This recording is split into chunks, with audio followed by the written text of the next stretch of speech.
Greetings and welcome back to Dead End Drive-In. I am Flesh Wound Dan, joined as always by Dirk. What's going on, man? And Darren. Yeah, what's up, guys? Of Subjective Perspective Collective. And gentlemen, how are you doing tonight? Oh, man, pretty good. Just trying to keep it, out of the bushes. There you go.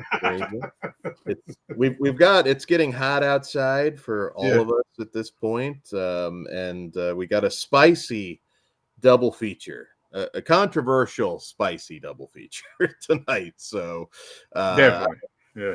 I'm eager to talk about these two films. Oh yes, yeah. One's kind of a prestige picture in a way, and then the other's just batshit lunacy. So it's crazy that like there's combo, and it's similar subject matter, but it's like they're like worlds apart in tone, They are. And I hadn't sat down to watch these two films in a little while. I've always been a fan of them both. But watching them again, I was like, oh, this really does make a lot of sense as a double feature. In fact, shout out to Cliff Booth, who I know will be watching this, because I think he requested, I think he might have requested this, if I recall, or at least hardcore or something. I think he did. So. I think it was Kinjite. Right? Okay. Yeah. It's Kinjite. That's it. Kinjite. I found with a lot of these. There you go. Just say it with conviction, and nobody will question you on it usually. Little awkward when you have like the celebrity on, though. I've done that a few times where it's like, I've been a fan of yours for 35 years and I've just been saying your name wrong. Right. Yeah. But all right. So let's kick it off with our oldest film, which we always do it this way, from 1979 and legendary, iconic director Paul Schrader, writer-director Paul Schrader, I should actually say. We have Hardcore. And in Hardcore, we follow Jake Van Dorn, played by George C. Scott, who's a businessman from the American heartland who shares strong Calvinist convictions with most of his countrymen. When his teenage daughter goes missing from her church youth convention, Van Dorn hires a PI to find her, and the investigator spots the girl in a cheap, seedy, X-rated movie.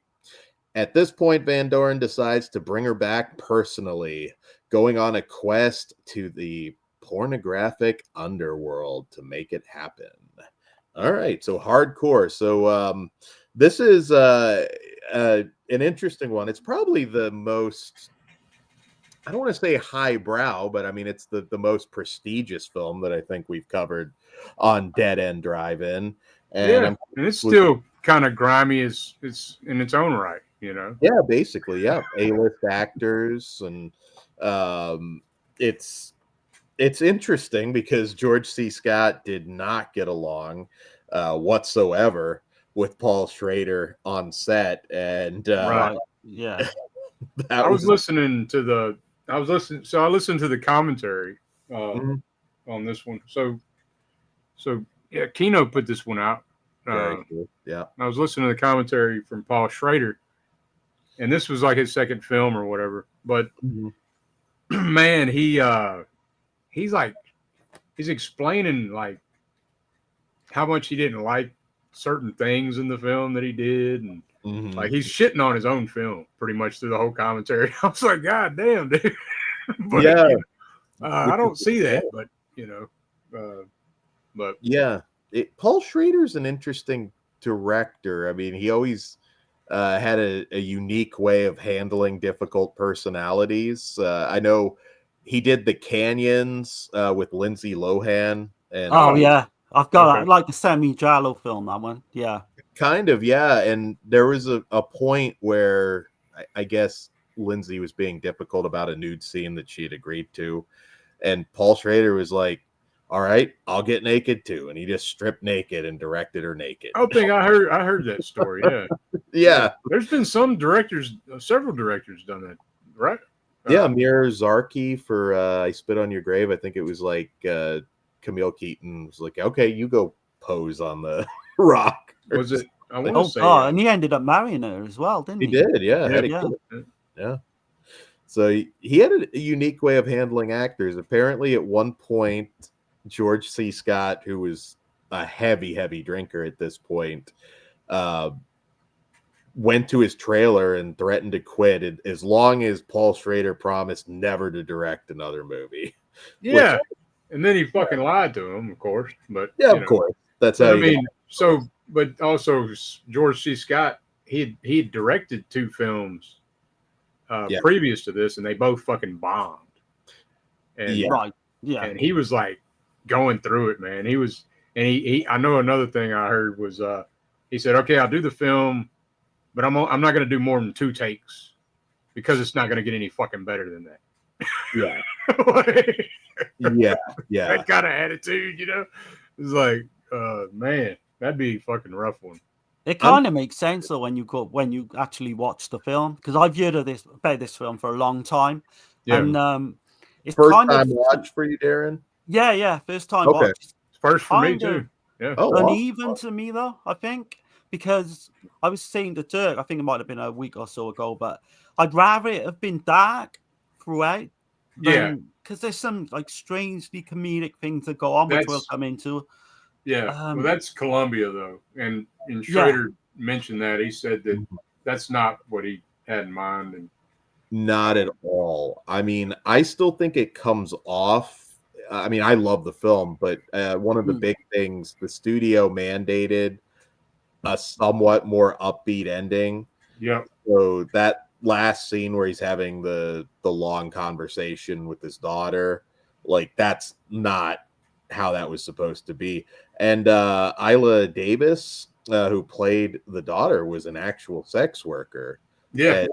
Had a hell of a life. I mean, she died young, but she lived with actual cults, the Yippies and the Rainbow Family at the time. Like she was kind of a troubled girl, so there's some authenticity to this film. And they went to the locations, which was also apparently a big issue for George C. Scott. That was like in San Francisco, right? And but it starts out in the Grand Rapids. And all that shit you're seeing is Paul Schrader's hometown. Is actual fucking like all those locations at the beginning is like, and all the shit that's going on was pretty much the way he grew up. And and that religion, that religious sect, which I don't know. Calvinism is it's basically well, I won't get into it, but it's Protestant. It's a Protestant sect. Yeah, very, very strict. Predetermined, predestined. Basically, only select few people are chosen or saved. Kind of shit. But yeah, it's go ahead.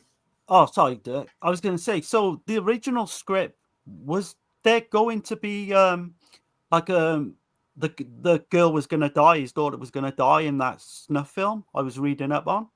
And that they were going to put that in the original. No, she was supposed to die in a car accident. Oh, okay. And there was drugs involved and everything, and that's kind of how it's supposed to end. But which is ironic because we're talking about like hardcore, obviously a more deep, dramatic film than the other film we're going to talk about, but in some ways the other movie is darker. It is. Yeah, at least in one aspect it is. So it's funny comparing these two because you'd expect it to be the other way, but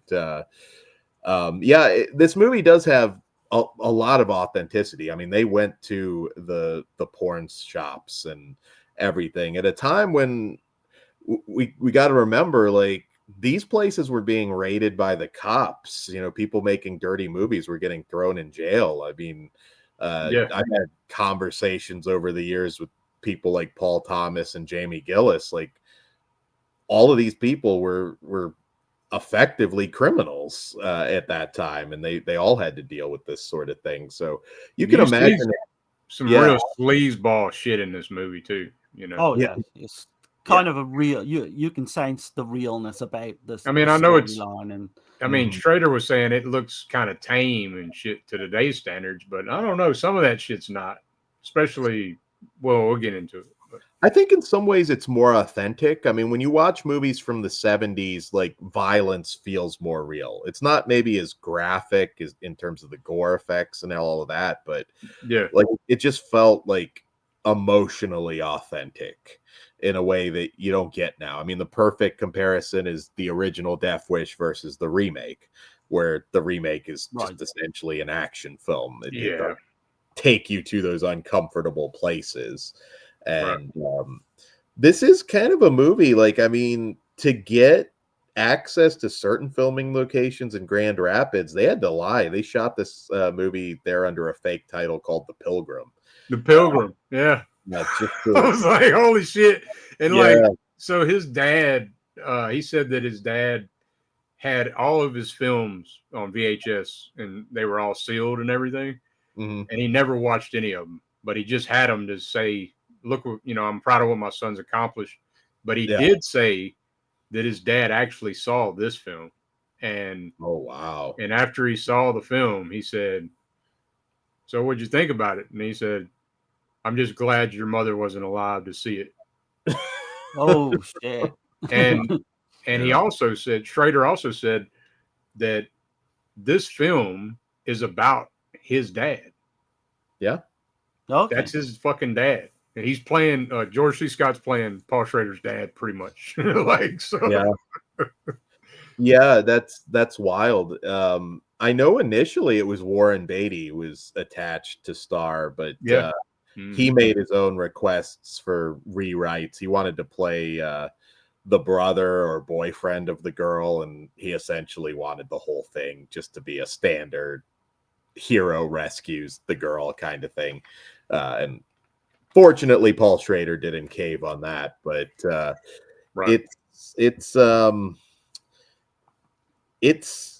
it became more traditional when George C. Scott signed on, because I know the DOP Michael Chapman talked about it wanting to shoot it like a Mondo type of National Geographic looking documentary or pseudo documentary on the porn industry. And, you know, obviously once George C. Scott signed on, it became more of a traditional film.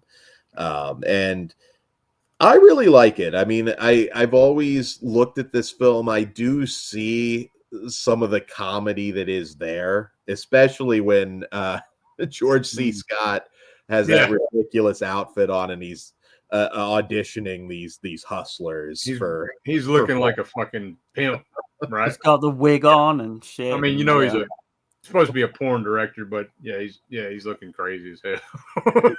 he is. And so there is a lot of humor. Like, I think there's a lot of people that haven't watched this and are expecting a much darker film than they actually in fact get. But it does take you on a bit of a roller coaster. I can see how shocking it would have been back in the 70s. And the scene where he's actually seeing his daughter, and you get the classic line, turn it off. Where he's like, turn it off, turn it off, turn it off. And so Darren had brought that up to me. We were talking about it a little bit, and he's like, man, what were you telling me? Well, John Carpenter's bound to have seen that. Halloween Season 3. of the Witch, Halloween 3, because it's identical. The way this film starts, though, where you've got, it puts you in a false sense of security because you've got the whole snowy thing going on. You've got the whole family life, you know, they're singing. And that song at the beginning as well is just does not fit the film by what you're about to see. Because it's like almost like, I don't know why it's showing you country, but it's like this woman singing. Yeah. And then it goes way fucking dark. But like it's showing, but like you're saying, at the beginning, it's showing you how strict Yeah, this girl's upbringing is. Like the scene where they're all watching TV and the one dude gets up and he's like bitching about them watching TV. Like what So, I mean, we've all got a family member like that, That'd be pretty fucking rough. Yeah. I mean, Paul Schrader did not get to see a movie until he was 18. That's how strict. Damn. Yeah. And of course, would go on to have such a storied career. It's wild. I think it's a very personal film, and you feel that. It's just seeing somebody that traditional have to go and talk to these hookers, like, and it is funny, like the line when one of them is just like, pull out your cock to George C. Scott, and his reaction to it was so funny. I don't think it would have played the same way with Warren Beatty.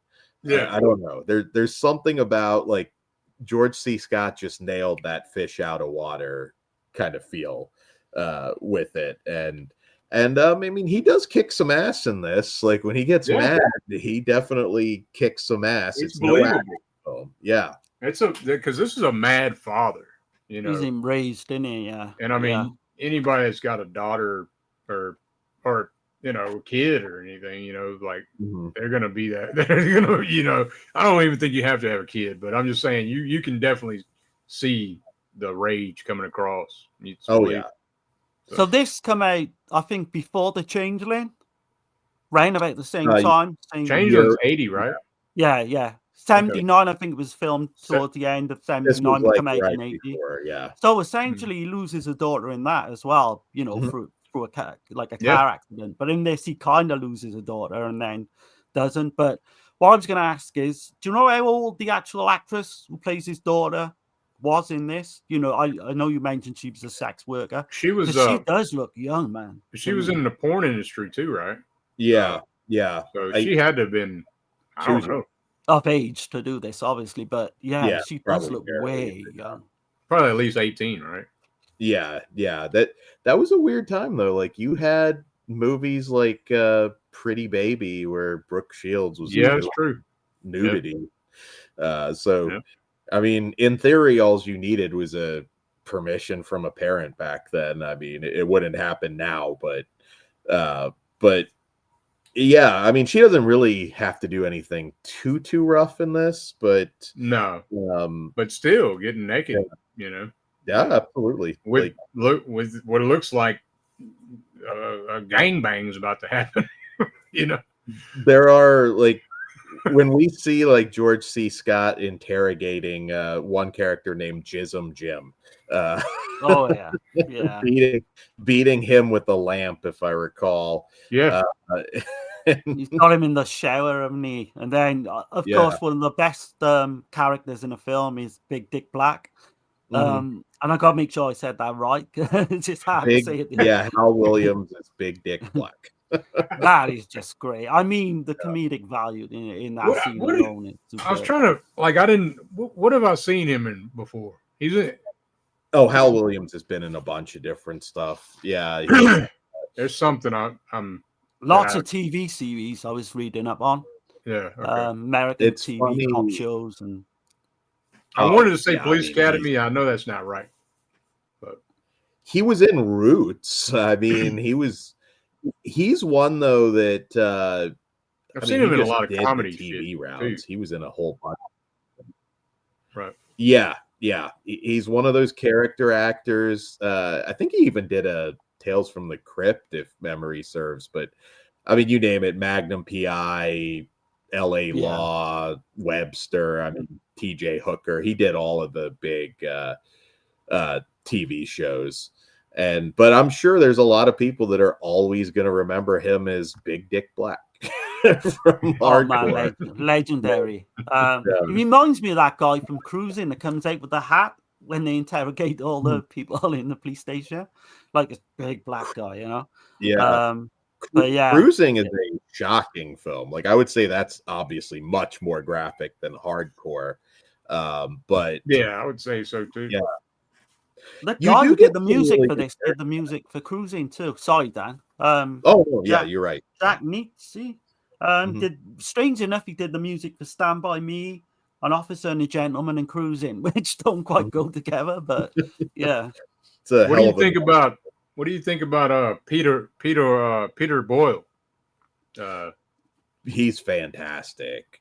Yeah. Peter Boyle. Yeah. It's such a crime that nowadays when I hear people talk Peter Boyle, it's that sitcom he did, Everybody Loves Raymond, and I'm like, Nah. Yeah. my God, He's the wizard, man. Taxi driver. And Young Frankenstein. Yeah. You know. Taxi driver. I'm like that. I mean, I'm sure he was great in Everybody Loves Raymond, but like that dude, what an underrated actor, and not just a comedic actor. He always feels authentic to his character. Yeah. Without he's always got like this little shisty side. Like, like he's good, but there's still this bad part of it. Like a kink to the character, and like when he was the wizard in Taxi Driver, you know. Yeah, just because I'm a PI doesn't mean I can't sleep with some of these girls along the way. Yeah, right. Yeah, he was great, and I love it. Like, I mean, Big Dick Black. I mean, that whole thing where it's just like you're racist. That's why he told. Oh yeah, that's brilliant dialogue in it. Is superb. Yeah. But you got Susan Hubley what as did he well. tell him? He says, "You're not what we're looking for." Yeah. And then the Jason Jim comes in there, but you got Susan Hubley in this as well. Plays Nikki. I think she does a really good job. And you know, Paul Schrader, he said that's one of his regrets was casting her.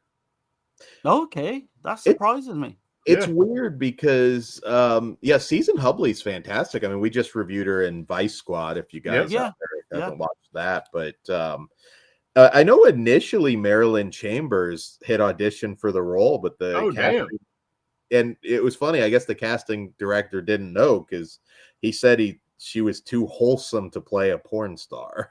Oh, hell. That would have been an interesting choice. I don't think she would have been as good as Hubley, though. Schrader said that he regretted casting Susan Hubley because he thought she was too pretty, and he thought that usually women that were doing this type of shit, they were not beauty queens during this time anyway. It's interesting because there are some cases. I mean, beauty standards were different back then, but there were some cases where you look and it's like, I don't know that you would be a star in this industry now. Right. But you know, women didn't look as plastic back then in general. No, they were hard. Yeah. But he was pretty much saying a lot of them look beat up in the porn industry back then. Rough. Yeah. Wasn't she kind of typecast though? Because wasn't she like a prostitute in Vice Squad as well? Yeah, she's a prostitute in Vice Squad. Yeah, it was very easy to get typecast. I mean, if that role hit for you, sometimes that's just what you would play. I mean, George Buck Flower, just somebody at some point was just like, you're the perfect homeless guy. You're just gonna play. Yeah. With her character, though, I will mention the ending didn't kind of make sense to me. It kind of threw her character away a little bit, and you know, the one scene where he literally just lets her go, and then we don't see her again. Well, the PI told her though. Remember what the PI told her? Yeah, he did. Peter Boyle's character told her. He said, you know, he said he's not going to be interested in you. He's going to forget you. about you. Yeah, and she's all freaked out. But go on. Go ahead. You're good. No, you're good. I was just going to mention the scene where it's funny because that scene where he goes into the bar. They go into the bar and you see these strippers, you know, fighting with fucking lightsabers. You know, Star Wars had just came out during this time, and Schrader asked Lucas if he could, you know, have these strippers with lightsabers and shit. And he's like, yeah, sure, go for it. But he never fucking knew that Star Wars would be what it was, you know, like because he was also saying there's no way that shit would happen today. Like, there's a big billboard in the background in one of the scenes with Star Wars, like advertised. So definitely. Yeah, that's hilarious. And George Lucas, I couldn't imagine that conversation. No, like, back then it was probably. I mean, you know, we're not, you know, we're kind of, there was that porno chic era too, where like certain things weren't as frowned upon, even though you could get arrested for it. So go figure. But Yeah. weird times. I do always feel, and you guys were kind of touching on it, that we're missing a scene or two at times. It feels like I felt like we could have had a little bit more of the daughter existing in his world and Yeah. Yeah. not fitting in. I felt Well, like we could have used a little more there to well, establish how unhappy she was. and like you were saying though, that chick that she originally wasn't supposed to have as much dialogue as she did. Uh, Columbia forced Schrader's hand Yeah, for that ending, so he had to make her have a performance. So it don't like it it's not doesn't a make. very good performance either. Like from George C. Scott, it is, but from her, it's like I don't Oh know. yeah, It's just like whatever, run of the mill You can kind of. tell she's an amateur. You know, Yeah, you can tell she's not an actress. I didn't but know she was from that world though. That kind of shocked me because I it, watched this through like literally a download. I mhm, haven't got the proper, commentaries and all that. mhm. Some of the shocking stuff in this though is obviously, when he finds out that his daughter's in a porn film and he gets to actually view it. So you can put yourself as a father in that position, and you're yeah, thinking shit. And of course, you've got the old kind of thing at that time was, do people get killed in some of these films? Is it real? The snuff film. So I yeah, liked all that aspect. I thought they really did a good job, and that authentic with all that. and that scene you're talking about, George C. Scott read the script and shit, and he told Schrader, he said, "Look, I'm gonna do one take for this scene," and he fucking did it, and he did that's the one take that you see in the film, and Yeah. he said, "Was that good enough?" Because that's a fucking damn good performance, man. Yeah. It it's very good. You definitely get this sense though that the movie would be better with the downbeat ending. Yeah, Um, definitely would. it Yeah, it just it would have kind of hammered that whole point home yep. more, and It would have hit. It made yeah, people fucking think a little harder. I think. It's all yeah, over the place in tone, though, isn't it? Like you say, you've got comedic elements. It goes really dark at one point. I would have just liked to seen it dark all the way through. Yeah. And then you've got the stuff towards the end as well with the bad guy when he gets shot, and it kind of didn't really, to me, it didn't really fit the film. All the stuff when he gets chucked out of these brothels and all that. I like when he All gets that stuff shot was though. great. I mean, it looks good, like the blood and everything, like with the white suit and fucking, Yeah, you know, yeah. I just thought it was like a little bit over dramatic, but I don't know. yeah, that actor.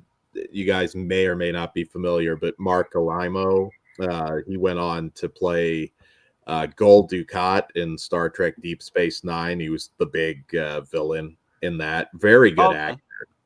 okay, Yeah, fantastic actor, and we don't get a lot of screen time from him in no, this. I mean, there's no major dialogue out of the guy. He's good, but again, it does feel like this movie is like missing a few pieces here or there that I think could have hammered it home. I mean, show me a little more of what she's going through during this process, and I think it might have connected even more on the emotional side of things. But I'm not a every movie needs a downbeat ending kind of person, but this like just a little too, I don't know if rosy's the word. It's not necessarily a movie where everybody's just fine at the end of it, no. but There's more. I would say there's a little bit of lighthearted shit, but most of it's not lighthearted. I would say. I'd yeah, say at least 70%'s not. yeah, Yeah. yeah. Yeah. So I can see some of the arguments that some people think this one's a little uneven, but I do Yeah. love it, and I think again, uh, also authentic as far as whether it's the adult film industry or just sex worker, like the actor Also, was in this. Is not paying enough attention to your child, like and being yeah, Yeah. too strict, and like there's certain things in the film that, and I think yeah, it's basically Schrader's life, like shit that he had to go through. Not the fucking sex shit, but you know what I mean. But like you have the opposite effect sometimes. I mean, when you're too fanatical about something, I didn't think I'd bring this up on this show, but like there is a famous adult film star, Belladonna, who is Mormon and like very strict Mormon, and she got into adult film. Not that that's a bad thing, or that, I mean, she was always a sweetheart when I'd see her at the ABNs, but sometimes you go a little bit too hard on that, you're going to have the exact opposite. They're going to go exactly extreme. Yep. And I got to mention this. So I forgot to mention this. It's great though. Okay. So the part where he goes into the peep show and he's seeing Season Hubley in there, and you know when she sticks her feet up on the glass. Yeah. Okay. So so she's really wearing panties in that scene. Oh yeah. So when they showed this on TV, the format shows her wearing her panties. Okay. Yeah. That's funny. Yeah. That little extra that you get in the TV version. Yeah, and people are probably like, "What the fuck is that?" You know? Yeah. But yeah, I really like the finale. I kind of like. I mean, it's almost Terminator. It's crashing through these fetish sets and tearing walls down and everything. And it's a flawed but still a film that I really like and admire very much. So I'm glad I own it, man. And George C. Scott was going through a hard time during this time. He had to factor in like extra days because he knew he'd have to go on a bender. That was he had it in his contract too that for if he needed 5 days, that they had to stop fucking production for 5 days and shit. But that's wild. But back then, there's a similar story. I can't remember what movie off the top of my head where Rip Torn just disappeared. And he like drove out into the desert, apparently went to like some brothel or something, and like just came back and it's like, I'm good to go now. Yeah, I got it all out of my system. I'm prepared to work again. I'm thoroughly relaxed. Yeah. So with George C. Scott, was he because he was an alcoholic, obviously, during this time? Did he ever, beat that before his death, or did he die because of that? I'm not really sure. I'd like to think deep on that. Yeah, I would suggest if he did, there was probably significant damage at that point. But I don't think so. At least he lasted another 20 years, didn't he, or something like that? Yeah, he died in the early. I think he died. He died in 99. 99. Okay. Yeah. He did Exorcist was 90. Yeah. Exorcist 3. So. Yeah, it didn't show with him. I mean, he didn't come off as fucked up. No. Like Richard Burton was one. Like you look at Exorcist 2. I mean, oh yeah, you can tell he's pissed. Yeah, when it's time to go, it's time to go with George C. Scott, whether he was drunk or not. Some people could turn that off. Others couldn't. I mean, Joe Spinell. You look at him in The Undertaker, and it's like you can see the alcohol pouring through his veins. Like he couldn't turn it off. Somehow, some way, he gave a brilliant performance, anyways. But George C. Scott, you wouldn't have guessed. I mean, he was always present and intense and on. I believe he went out doing the Titanic miniseries that came out at the same time as the big movie. Like he was in the miniseries version, and I think that was his final bow, if I recall. And one of the films that George C. Scott directed, it's called I believe it's called The Savage is Loose, 1974. Yeah. So check this shit out. So it takes place in the 18th century, right? Mm-hmm. And so a couple, they have their infant child, and they're like shipwrecked on an island, and the son starts growing up, and when he gets to be 17, or when he's 12, he's like starts lusting after his mother, and when he's 17, he wants to fucking kill his father. Like they're trying to hunt each other for his mother. Yeah. And who the fuck? Why would George C. Scott think that's a good idea for a fucking movie? Like, sometimes there's like a disconnect. Like when I was making, holy shit. I can't remember the actor's name, but he was like a bit guy that just had usually extra, sometimes maybe featured extra work in some bigger movies. And I was having a conversation with him, and I'll never forget this because he said it was like his ticket to the top. Like that was his exact words. And he was pitching like this script that he had where it was basically, I don't want to give away, it obviously never happened, but it was like he was retelling like these biblical stories as an anthology, but he was making everybody gay. Like that was his like $1 million idea. What the hell? And I was like, but what? Okay.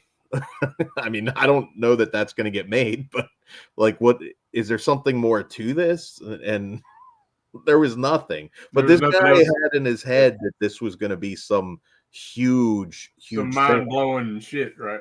Yeah, like, okay, so all the like apostles are gay, but I get it, but like what's the hook other than them being gay? Yeah, you didn't bring it back to the So sometimes you get a very like artistic person that's just in their own head. It's hard to bring them down. Like, but anybody interested, that's The Savage is Loose, 1974. I might have to do that on this channel because I have seen it, but that's not something I've seen in a very long time. So damn, I've never seen it. That's fucking crazy, like sounding. But Schrader, man, he like I said, he shit on, like he was talking about the lighting, the writing, the set design, the fucking camera movement. He was fucking just shitting all over this movie. I was like, damn, man. But yeah. Well, it's too bad because I think he should appreciate his work a little bit more because I think this is well worth you guys out there checking out. Yeah. But, well, definitely. Yeah, because wasn't he the writer of Taxi Driver?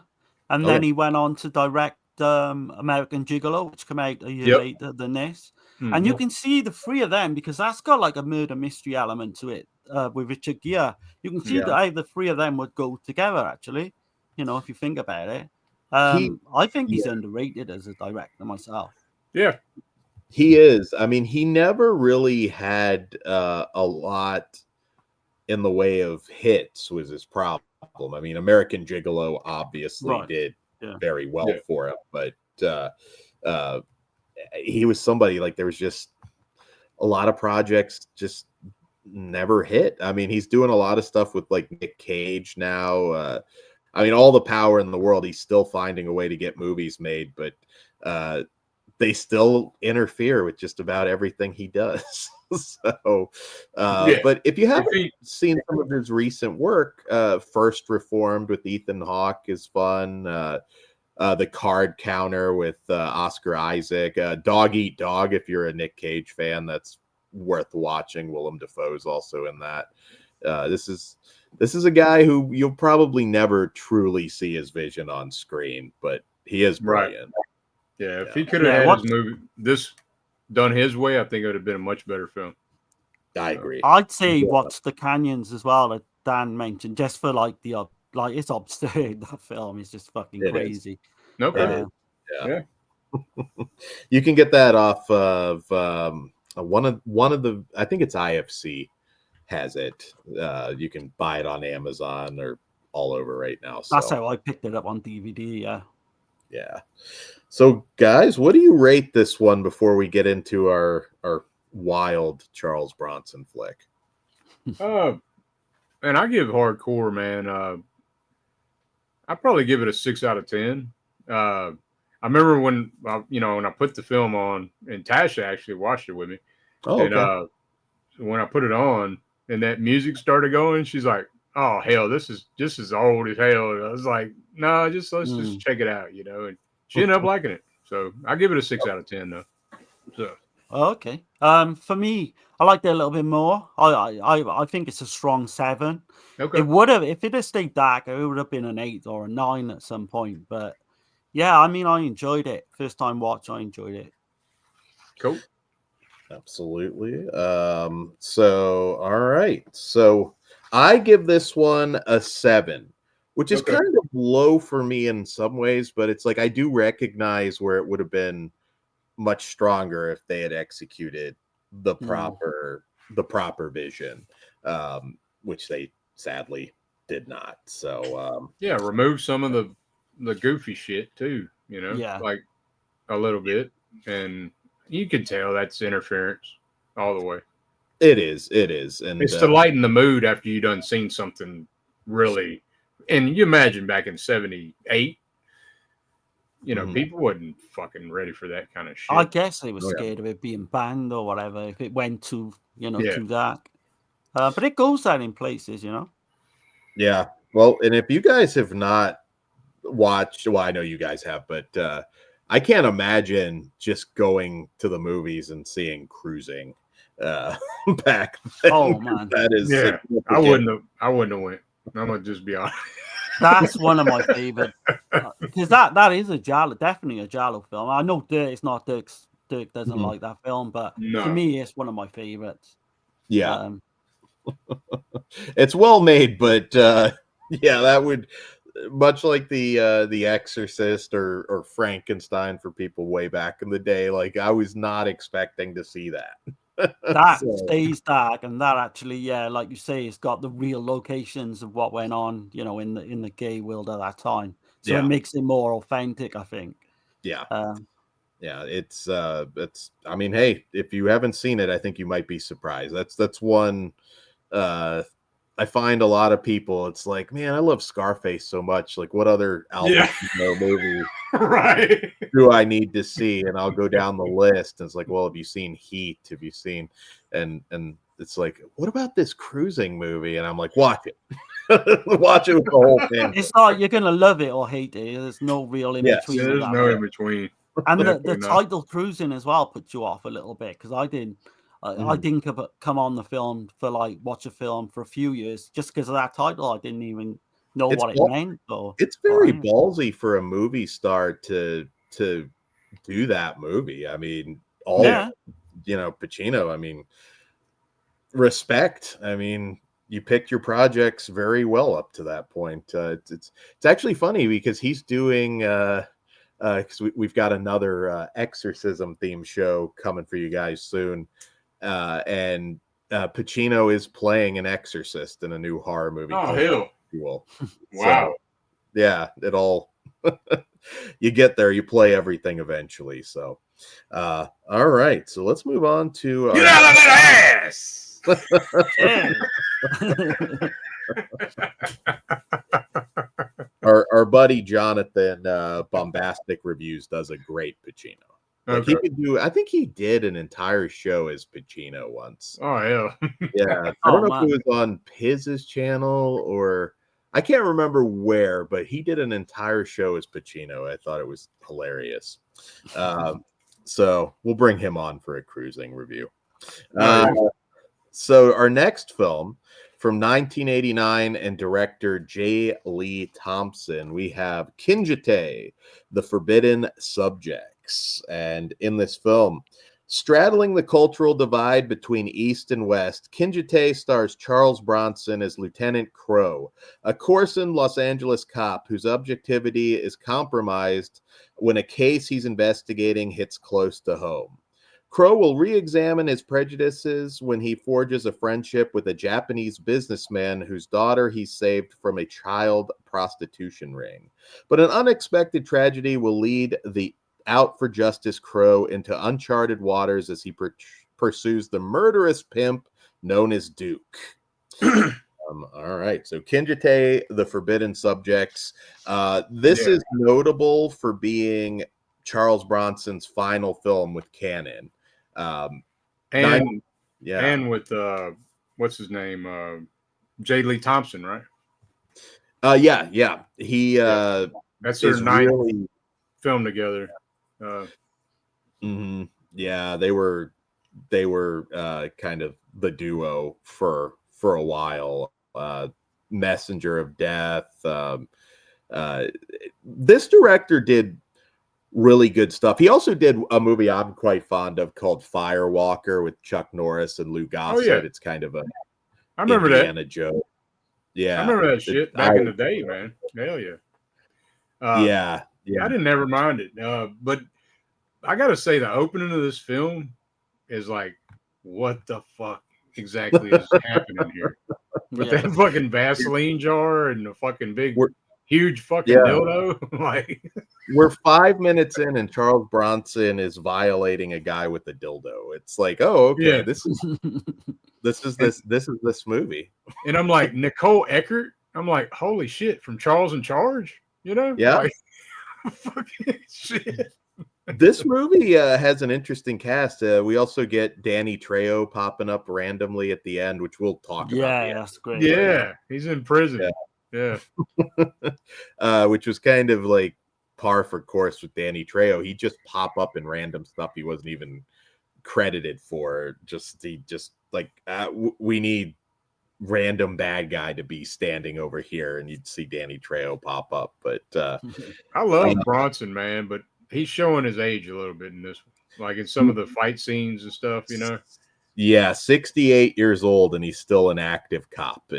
His character, so it's like, I'm sure like Charles Bronson in his head was thinking, I'm too old for this shit for many years up before Kinjite was made. But there's only one Charles Bronson. There is. Yeah. But he was the one who was pressurizing the director to give him more action scenes. I guess they probably thought the same. He's 68. He's getting on a little bit too much. Yeah. But he was pushing them all the time. But you can see it in the action. It's just not, to me, I don't know. When he kicks that guy in the head, and I just it's not the same Bronson, you know, and it kind of is disheartening to me seeing him that way. But like this kind of film, this would be on late at night on Cinemax or HBO or Showtime or something. You know what I mean? Right. Maybe late night USA channel too. But it's one of his more entertaining films from the later period.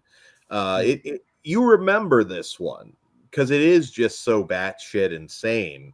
Yeah, the tones, the mixing of the tones. Yeah, it's weird, man. Yeah, the way it goes. Yeah.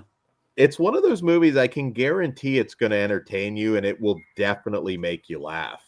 But then it's not afraid to get pretty dark, because this is one where, oddly enough, this kind of does what I think Paul Schrader wanted to do with hardcore. Not the overall tone, but I think he would have left some of the comedy stuff. Mm-hmm.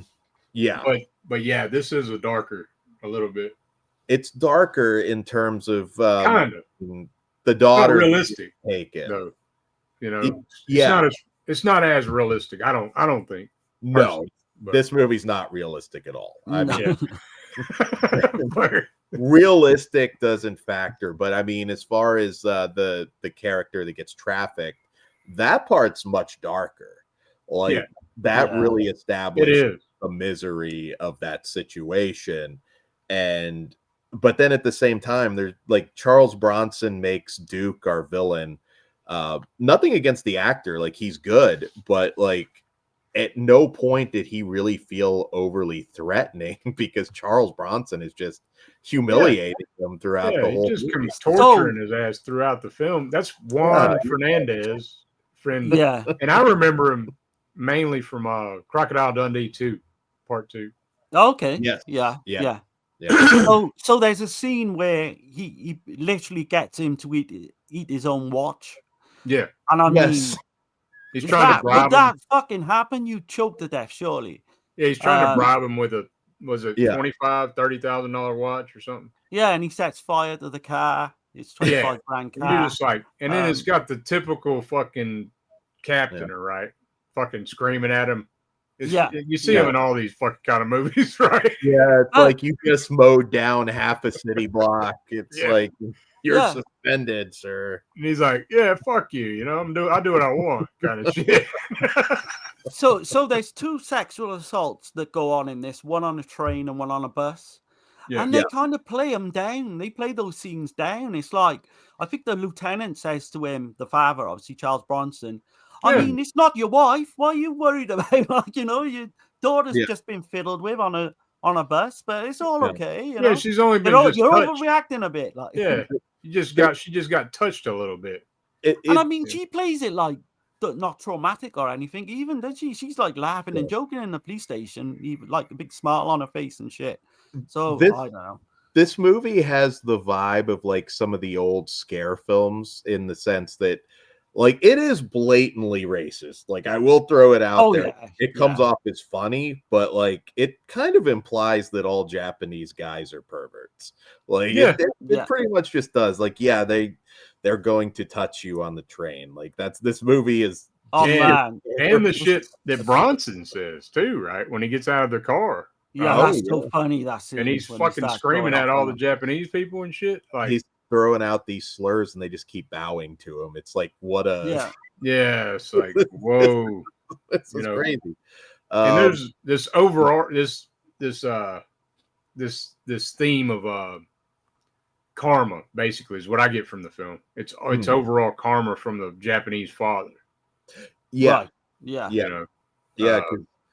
It goes dark at that point, and it which is like okay, this movie's definitely uneven. It's okay because I'm having a blast watching it, but right. And then like his daughter when she gets kind of touched on the bus, like the second after it, there's a comedic bit. I'm quoting the line here, so I'm not being offensive, but the line is, "Some Oriental guy touched my holiest of holies." Yeah. I mean, I was just dumbfounded watching that, thinking, you know, why would they play it such lightheartedly? You know, if that was today, you know, and you're the father of that girl, you'd be fucking out for revenge, man. Which I guess he is, but I mean, it's just played down, man, a couple of times in different scenes. I think it's kind of there's an arc to his character because he does kind of get over the prejudice that that's what he's trying to. He's trying to show that like that he is racist towards the Japanese, and then later on it comes back around, like you said. Because again, you know, these are older films, so we do some minor spoilers on here. But there's a scene because it's the Japanese guy that he's trying to find the daughter that also touched his daughter on the bus. Now he never finds this out. It's never revealed though. Yeah. They recognize each other when he's thanking him at his house. And that's a really good scene. And I'm like, the tones just don't quite come together. It's weird. It's confusing though, because she don't say a word. Exactly. I was going to say the same. And she accepts his present and everything. Yeah. Like, as if it's just maybe like it's because she felt bad because his daughter. So. Yeah, I guess he kind of paid for it. I mean, if you want to look at it that way. Right. Exactly. I'd say he definitely did. Yeah. This, like I said, this is a product of its time. In fact, actually a little harder on that for 1989. Like if it was 10 years earlier, I would say like, oh yeah, like certainly we can look at certain movies in the 70s and how they portray certain minorities. But I was going to bring up too, like during this time and even a little bit before, like the late 80s, I guess, there was a lot of Japanese themed action films. You got Black Rain.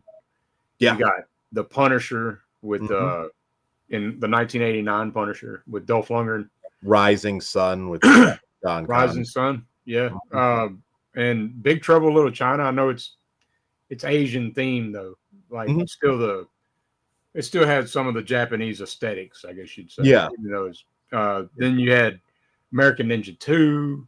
I mean, there's a lot of these kind of movies, man. It was like the Japanese action was hand-in-hand martial arts fucking. Oh, yeah. You know, I remember I was growing up during this time, so I remember all that shit.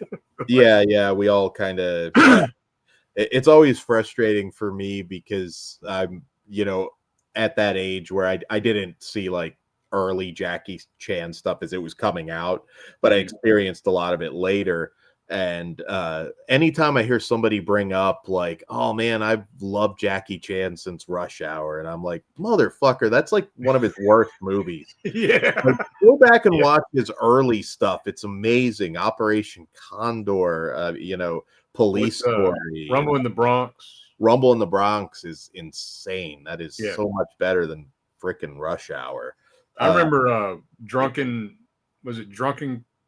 Kung Fu, or what was Drunken it? Master. Yeah. Drunk something. Anyway, he's doing all that drunk shit. Like, Yeah, just there's so Jackie much. Chan was the shit, though. Yeah. He was so far ahead of its time. But yeah, this movie it's bizarre, it's kinky. There's a good deal of nudity in this one, but it always kind of it comes off as a very bipolar movie. It can't decide what it wants. This motherfucker's tripolar.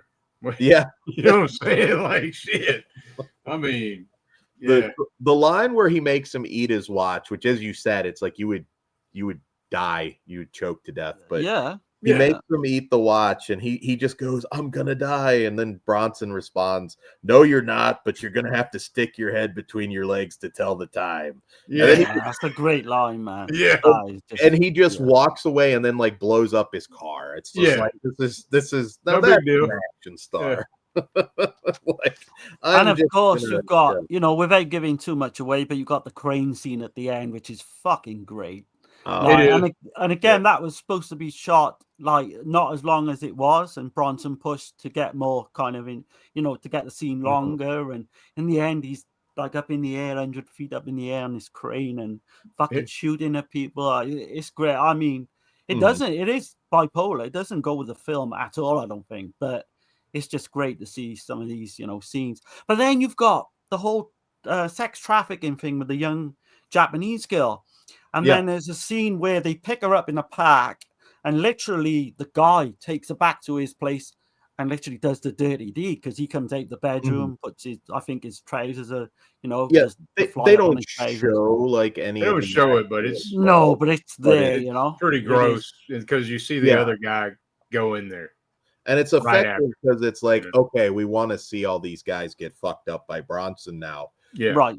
But then the other portions of the movie are very, again, just, I mean, crazy. You will not see a movie like this be made now. No. It's a lot of fun. I mean, again, I throw it out there. I mean, I can't tell somebody what not to be offended about, but some of the racism in this movie is almost so over the top that it comes off as comical. Because that scene after Hada had touched the daughter and he's like running, he's immediately beaten up and mugged by a black guy, and it's like, what is going on here? This is just so out there. I guess that's kind of redemption for what he did or whatever, but I think it's the irony that it happened to be a black guy that like then mugged right. Like the whole thing, and we're not going to give too much away, but the whole thing with Famiko, the young girl, and what happens later on in the film, it gets really fucking dark to a place where I didn't think it was going to go. Yeah. And that scene is very effective, I will say. Yeah. The whole film, that's the one that got me, I think. And looking into this, man, I didn't realize who gave Charles Bronson his first lead role. It's Roger Corman. Yeah. Okay. 1958, man. Machine Gun Kelly. Yes. I was like, I didn't even realize that shit. But anyway, I just had to throw that out there. He's one of those actors people forget. He did not become like a true movie star in his youth. Just bit parts. He was like a thug and, a lot of westerns and shit. Did little side roles, 10 to Midnight being one of my favorites. Like, he plays from J. Lee Thompson. Like a slasher, The Naked Killer, which I love that film. 10 to Midnight's fantastic. Man, I just recently got the Blu-ray. Yeah. I think you come out in the UK on Blu-ray. 88 film. I think my favorite role of his might be the mechanic. Oh, Okay. Mechanics. Yeah, 1972, man. that's definitely in his top 10. It's hard to rank his films. It is hard. It is hard. Death Wish 2, Oh. I prefer the most out of all the Death Wish films. Yeah. He does some like White Buffalo, which is also from J. Lee Thompson, I believe. Some interesting stuff if you really go down his filmography. But he did some Italian, Violent City. Mm-hmm. That's a good one. Yeah, he was a star. The Valachi Papers, and he did all kinds of different things, and he's sorely missed. If you look at him after this movie, he was, I think, trying to do other stuff, but he became the gruff cop. In fact, I think Family of Cops, which was like a series of TV movies, was kind of what he closed his career on. And Oh damn. You can't recreate Charles Bronson today. No. I did want to bring up, I think it's hilarious when he's busting up these smut sets, and the pornographers are all just happen to be ninjas. Like, that's yeah, they're all kicking, like, yeah, it's ridiculous. They're all like, yeah, it's funny though. Yeah. Oh yeah, this just had so much where it's like it almost felt like a parody of an action film, like where they're holding that guy over the balcony and his shoe just comes off and then he just. Oh man, yeah, man. Scene, yeah. And I know we kind of briefly touched on it with the dildo scene, but gosh, damn, for that to be the opening. But, yeah, like you're setting the stage, and what a way to end the film though, as well. So fucking, yeah, like you want a big comedic value. That ending is just it's horrific, and at the same time when you realize what's going to happen, but man, you're fucking all for it at this point, because this guy is the biggest piece of shit on the planet. Yeah, it really is. And we do get a big epic action finale. Yeah. But and if you guys are super picky and you don't want to hear the ending, you can mute it for a little bit, but we got to talk about it. So it's a Bronson movie, so you kind of know how it ends anyways, but that the end of this movie where he's got his villain, he's got Duke, and he's just escorting him into this prison, and the ending is just basically he has maneuvered his way into getting him into a prison that I guess is exclusively people that sexually assaulted someone. Yeah, right. Yeah. And he puts him in a cell with this guy, like, and that's where Danny Trejo pops up, like threatening him. He's one of the prisoners. They're all shouting for the bars at him, but he actually saves him from drowning at one point, so he can put him into this scenario, which is great. Yeah, he's gonna get his get his sausage for the rest of his days, right? They put him in the cell, and like the guy like is immediately basically about to assault him, and they probably let him know ahead of time or whatever. Yeah. Bronson just walks away. I think the guard even smiles at one point. He's like, "That's justice." Yeah.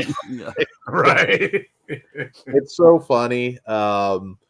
So I have to be realistic with the movie because I know there are things wrong with it, but I have to give it a 7 because I do put this on and just have a blast every time I watch it.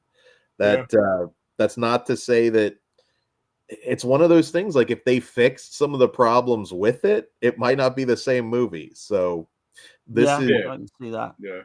This one is just fun and dark in spots and maybe even upsetting. Like I said, the racism's there. It definitely takes me back to that time too, because there was I'm not going to say there are a lot of films exactly like this, but similar in tone, like just over the top action. Oh yeah, it's like a product of his time. You can tell it's a late 80s film, and it does bring me back even to knowing. that time. Yeah, definitely. When cops could level an entire city block to get their man, and there was very little consequences for it. That's so what do you guys rate this one? I'd probably give. So I got to take it back on what I said about hardcore. I give hardcore 6.5, and I give this one a 6 out of 10. Okay. Okay. So with me, yeah, like you say, like some of the scenes are enjoyable. It's never boring. I'd give it like a strong 6.5. I don't think it's quite as good as hardcore, but I'd definitely watch it again. I don't know if I buy in this and hardcore. I doubt if I'd go out of my way to buy them, but if they come on or I add them on streaming or something, I'd definitely give them another go. Well, this wasn't bad. I think I gave about I don't know $12 or something. Mm-hmm. Oh, that's reasonable. Yeah. Hardcore. Yeah. There's as far as I have the Olive Blu-ray. I'm not sure if Kino has picked this up yet or not, but Kino owns Olive now, right? I did they buy Olive officially? They seem to be putting out a lot of their stuff, so I wouldn't. I see a lot of Olive titles from Kino. Yeah, Olive is no more. I know that. So, but this is a movie that's very easy to find streaming or. Oh yeah. I don't know if it's edited streaming. I watched it on Tubi. Okay, Yeah, because that's how I seen it. Yeah. There's definitely some stuff in here that is morally questionable, probably for your average Tubi watcher. But yeah. If you're, there's a lot of shit on Tubi that's questionable, and I hope it stays that way. I genuinely do. So, this one, if you're a fan of just batshit 80s action movies, you need to watch Kinjite for sure. It's an experience, and as Aaron said, you're never going to be bored. This movie has always got something insane, whether it's Bronson violating a villain with a dildo or the accidentally murdering people. And everybody asking Juan for the time. Yes. This is one that you'll laugh a lot throughout, but you'll get to that one scene and you want to cry as well. It's just got everything. Yes. Or Duke, I should say, asking Duke for the time. Yes. Can I see what time it is? I think we needed Duke to land a little more offense in this, because like as far as villains go, to be somebody that's so like he's got all this power. I mean, they should have made him a little bit, like I was expecting him to kidnap his daughter. I did, See, like I thought it was going to go there as well. Yeah, he's kind of like one thing it missed on for me. Yeah. His character, the Duke character, is kind of like the stereotype that you would read up on or what have you. He reminds me of like in some ways he, Yeah. Like in some ways, I see him outshining Bronson in this film. The guy who plays Hader, I think he was like spotted in some play or some kind of Broadway thing, or like, and you can tell he's not really a great actor, but for what he does, playing the father of this young Japanese guy, I think he does an okay job. I thought the mother did good. The Japanese lady. That was the mother. I thought she did. And Famiko, the young girl, as well. She's really. Oh yeah. She plays those scenes really well. Yeah, I think all of that, like, it felt like it was a different movie. It was just much darker, and but it all kind of works. I am very fond of this movie. Double it up with something like Stone Cold or something crazy like that, and you'll have a night at the movies. Was this was this like on VHS, obviously back in the late 80s, early 90s? Yeah. Was it? Could you see it everywhere in the shops and I don't recall it, but that don't mean nothing either. I mean, like, it's on I know some DVD sets, I believe, if I'm not mistaken. Most of Bronson's stuff was always pretty easy to come by. I mean, I remember renting it, so it was definitely. Yeah, see, I think the name put me off because I didn't know what the hell it means. And I think I was reading up as well that the audiences at the time didn't know what the hell it meant as well, so that kind of lost people in that regard. But it did show. Did it show in grindhouses and movie theaters? Well, Grindhouse, that was dead by 89. Oh yeah, it would have been 89. 89, we're just, I mean, we got movie stars. We've got like the 42nd Street is pretty much dead. Dead in the water, dead in the water. Pretty much when they stopped making adult films as actual films is when cable television is flourishing. Yeah. At this right. point.